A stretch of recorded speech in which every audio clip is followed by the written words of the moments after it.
Psalm 118 vers 24 sê, dit is die dag wat die Here gemaak het. Laat ons daaroor juig en bly wees.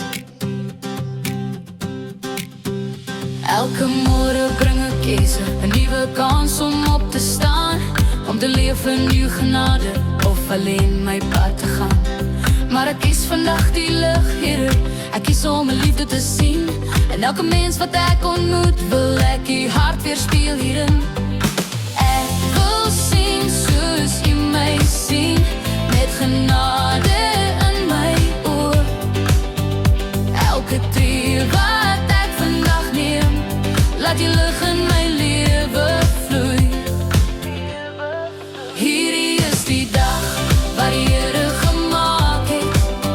Ek sal juig, ek sal bly wees vandag. Hierdie is die dag vol hoop en genade. Ek kies die lig, ek kies die pad. Wanneer die wêreld swaar voel en my hart wil moed verloor, herinner U my sag en stil, ek is nooit alleen daarvoor. U het hierdie dag geskep, Here, vir my om nou te leef en te gee, dat iemand anders vandag kan sê, ek het die liefde deur jou gesien. Ek wil wees die rede, Here, hoekom iemand vandag lag. Laat my lewe 'n lied wees wat die naam hardop verkondig elke dag. Hierdie is die dag wat die Here gemaak het. Ek sal juig, ek sal bly wees vandag. Hierdie is die dag vol hoop en genade. Ek kies die lig, ek kies uw pad. Ek is die lig van die wêreld, nie deur my krag, maar deur U. Elke stap, elke oomblik, laat my skyn, Here, net vir U. Hierdie is die dag wat die Here gemaak het. Ek sal juig, ek sal bly wees vandag.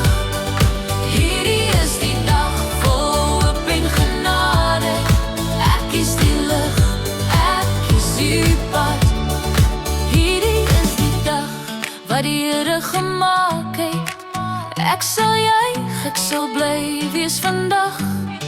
Hierdie is die dag vol hoop en genade. Ek kies die lig, ek kies uw pad.